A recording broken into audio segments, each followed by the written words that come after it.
Got me a new Dom Oxi-Drive OXM-0026 blue. I want to show you guys the easy way to execute this because you don't have to remove the base.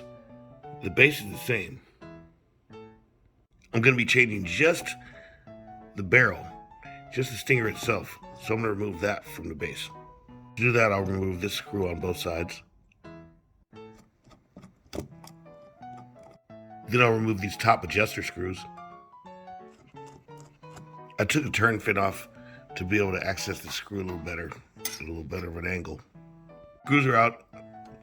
Now I'm going to remove this leg. It'll slide right off.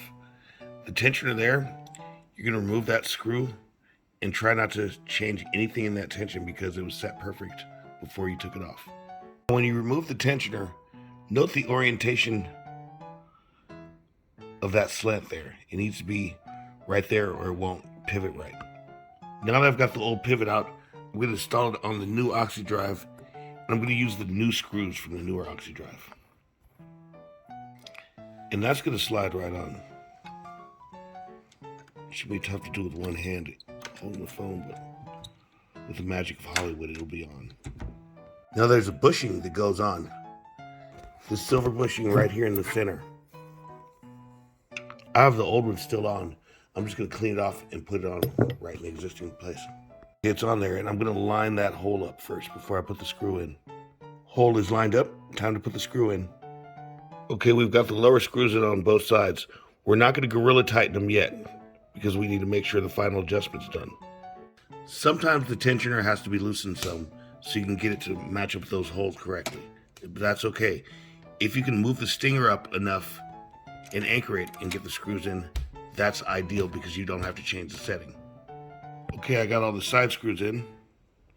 I'm going to readjust the tensioner from up here.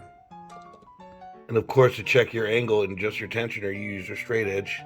As you see, this one's got a lot of negative in it, so I have to crank up the tensioner. Okay, now that I've got the angle I want, I can go in and tighten all 4 of these screws. Don't forget to do a final tighten on the tensioner.